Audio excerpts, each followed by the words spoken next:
नमस्कार दोस्तों, स्वागत है आपका हमारे चैनल पर, जहां हम आपको लेकर चलेंगे अद्भुत और रहस्यमय कहानियों की दुनिया में। आज की हमारी कहानी है एक ऐसा रहस्य जो आपको रोमांच और सस्पेंस से भर देगा। तो आइए शुरू करते हैं हमारी खास कहानी। प्रेरणादायक संघर्ष, एक असली कहानी। प्रारंभिक पृष्ठभूमि। यह कहानी एक छोटे से गांव प्रकाशपुर की है, जहां अधिकतर लोग गरीबी की चपेट में थे। गांव में शिक्षा और स्वास्थ्य सुविधाओं की कमी थी। इस गांव में रहते थे रघुवीर, जिनकी उम्र लगभग 35 साल थी। रघुवीर का परिवार बेहद संघर्षमय जीवन जी रहा था। उनके परिवार में उनकी पत्नी गीता और 2 बच्चे अंशु और दिव्या थे। रघुवीर मेहनती व्यक्ति थे। वे खेतीहर मजदूर के रूप में काम करते थे। उनके पास अपनी कोई जमीन नहीं थी और जो भी थोड़ी बहुत मजदूरी मिलती थी उससे परिवार का गुजारा होता था। लेकिन समय के साथ आर्थिक संकट और बढ़ता चला गया। संघर्ष की शुरुआत। गांव में अचानक बारिश का आना बंद हो गया। लगातार 2 सालों तक सूखा पड़ने के कारण फसलें खराब हो गईं। इससे गांव के लोग भूखमरी की कगार पर पहुंच गए। रघुवीर का परिवार भी इससे अछूता नहीं रहा। रघुवीर के पास अब कोई आय का स्रोत नहीं था। बच्चों की पढ़ाई रोकनी पड़ी और परिवार को खाने के लिए दूसरों पर निर्भर रहना पड़ा।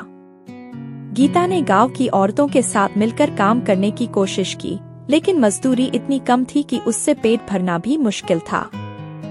बदलाव की शुरुआत।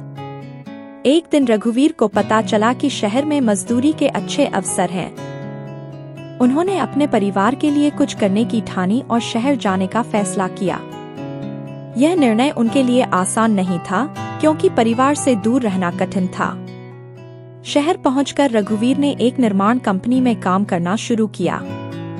वहां उन्हें दिन रात मेहनत करनी पड़ती थी। उन्होंने अपने आराम और सुख चैन को छोड़कर परिवार के लिए पैसे बचाना शुरू किया। आशा की किरण। शहर में काम करते हुए रघुवीर को एक दिन एक सामाजिक संस्था के बारे में पता चला, जो गरीब परिवारों को स्वरोजगार के लिए मदद करती थी। उन्होंने संस्था से संपर्क किया और अपनी स्थिति बताई। संस्था ने उन्हें प्रशिक्षण देने का प्रस्ताव दिया, ताकि वे अपना व्यवसाय शुरू कर सकें। रघुवीर ने संस्था के माध्यम से सिलाई का काम सीखा। उन्होंने एक छोटी सी सिलाई मशीन खरीदने के लिए बचत करना शुरू किया।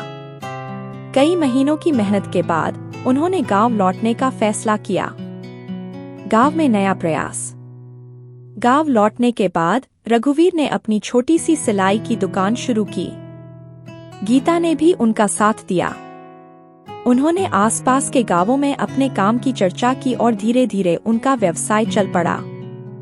सिलाई के काम से हुई आमदनी से उन्होंने बच्चों की पढ़ाई दोबारा शुरू करवाई। अंशु ने स्कूल में पहला स्थान प्राप्त किया और दिव्या ने भी पढ़ाई में दिलचस्पी दिखाई। सफलता की ओर कदम। समय के साथ रघुवीर की दुकान एक बड़ा व्यवसाय बन गई। उन्होंने और सिलाई मशीनें खरीदीं और गांव की अन्य महिलाओं को भी रोजगार दिया।